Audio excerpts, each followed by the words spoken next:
Les écoles professionnelles préparent, comme chacun sait, à l'intégration sur le marché du travail. Il s'agit d'y développer des connaissances multiples qui préparent les étudiants à faire montre de leur qualité dans un champ donné. En revanche, on imagine mal que ces formations préparent aussi bien à la fin de carrière, au dernier récital, au pot de départ, qui est pourtant un moment important, déjà programmé, qui en quelque sorte éclaire d'une lumière parfois inattendue tout le parcours d'une vie professionnelle. Or, comment soigner sa sortie justement ? On aurait tort de ne pas s'inspirer des artistes et des écrivains qui ont beaucoup à nous apprendre. On se souvient du 25e album de David Bowie, Black Star, révélé au public 2 jours avant sa mort. Il prenait alors par surprise tout son monde, et ses fans en particulier, avec ce dernier opus en forme d'un au revoir artistique.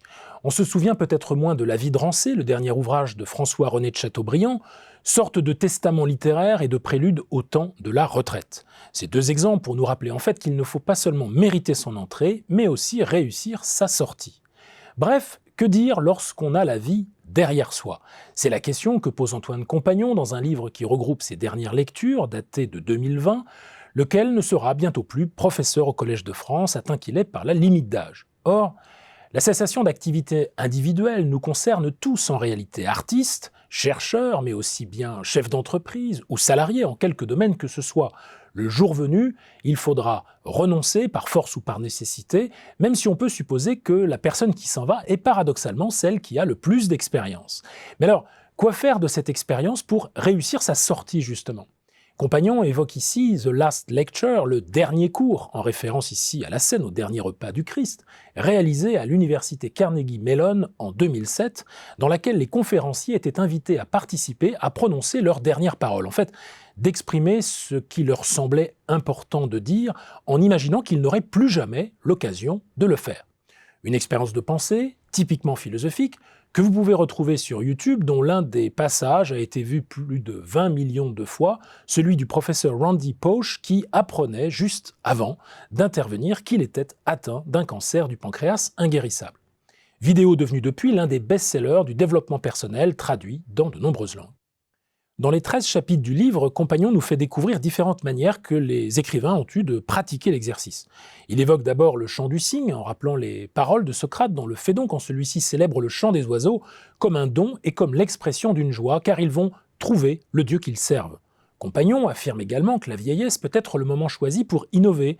Il s'appuie notamment sur le sociologue George Simmel pour rappeler que seuls les vieux font les vraies ruptures, abattent les conventions qu'ils ont patiemment construites. Cet âge est celui où s'exprime le style tardif, que l'on retrouve chez de nombreux artistes arrivés sur le tard, comme Louise Bourgeois, reconnu seulement après ses 60 années de vie artistique. Les artistes font des progrès, sinon à quoi ça sert de travailler, arguait-elle.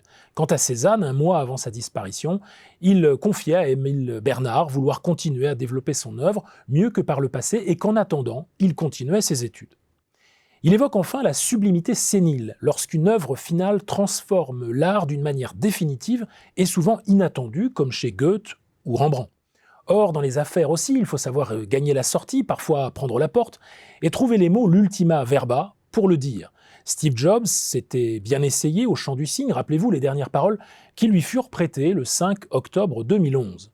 Si vous avez de l'argent, vous pouvez engager une personne pour conduire votre voiture, mais pas pour prendre votre maladie. Les choses matérielles perdues peuvent se retrouver, mais il y a une chose que vous ne pouvez jamais retrouver lorsque vous la perdez, votre vie.